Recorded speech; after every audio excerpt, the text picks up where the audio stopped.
Hello, जय हिंद। तो दो चर वाले रैखिक समीकरण के एक और क्लास में आप लोगों का फिर से स्वागत है। तो आज के इस क्लास में हम लोग कौन सा विधि है, तुलनात्मक विधि से सवाल को सॉल्व करने वाले हैं। इससे पहले भी दो चर वाले रैखिक समीकरण के लिए एक वीडियो बना दिए हैं और उसमें क्या बोलते हैं मतलब प्रतिस्थापन विधि को सॉल्व किए थे। तो आज के इस क्लास में हम लोग तुलनात्मक विधि से सवाल को सॉल्व करने वाले हैं। तो देख लीजिए क्या है आपके पास समीकरण दिया हुआ, तुलनात्मक विधि से हल करें। 2x + 3y = 17 और 3x - 2y = 6। दो समीकरण दिया हुआ है, ठीक है। ये दो समीकरण दिया हुआ है, इसको तुलनात्मक विधि से हल करना है। तो बहुत ही ज्यादा सरल होता है, हार्ड होता नहीं है। एग्जाम में 2 नंबर 5 नंबर के लिए अक्सर पूछा जाता है, विधि के साथ पूछता है, ठीक है, कि निम्नलिखित दिए गए समीकरण को तुलनात्मक विधि से हल करें, या प्रतिस्थापन विधि से हल करें, या वज्रगुणन विधि से हल करें। तो एक एक करके जितने भी इसके नियम है सब नियम का चर्चा करेंगे। लेकिन आज के इस क्लास में कौन से विधि से हल करने वाले समीकरण को, तो तुलनात्मक विधि से, मतलब समीकरण में जो चर है ना, चर को तुलना कर करके क्या करेंगे, इसको सॉल्व करेंगे। तो चलिए स्टार्ट करते हैं, ठीक है।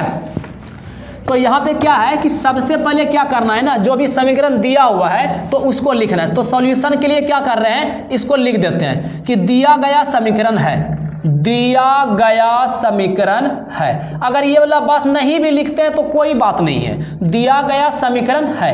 क्या क्या दिया हुआ है, 2x + 3y = 17, इसको एक मान लेंगे। और दूसरा वाला समीकरण है 3x - 2y = 6, इसको समीकरण 2 दिखा देंगे, ठीक है। जो भी समीकरण दिया हुआ रहेगा वो लिख के दिखा देना है, कोई दिक्कत नहीं। इसके बाद क्या करना है, ये जो दो समीकरण है ना, तो सबसे पहले ना खुद के लिए निश्चित कर लीजिए कि दोनों समीकरण से कौन सा चर का मान निकालना आसान होगा।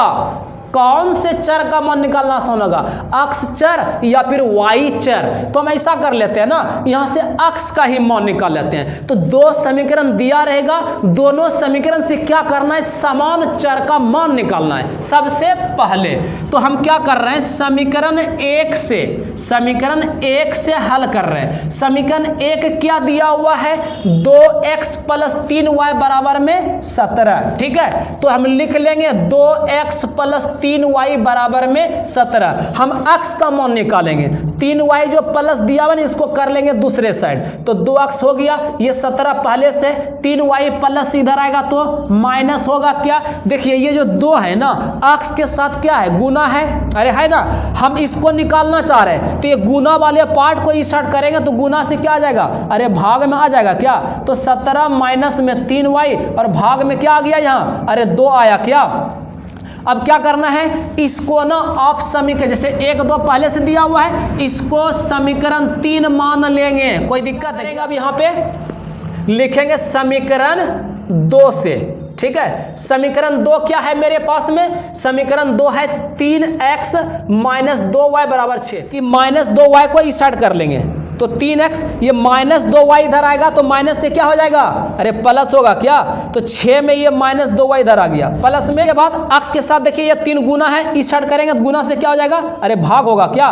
तो x = 6 + 2y, ये 3x के साथ गुना है, इधर करेंगे तो भाग में। इसको मान लेना है समीकरण 4। 3 था 4 था। अब देखिए दोनों का तुलना करके क्या तुलना हो रहा है, तो हम लिखेंगे यहाँ पे, अरे क्या से, समीकरण 3 व 4 से।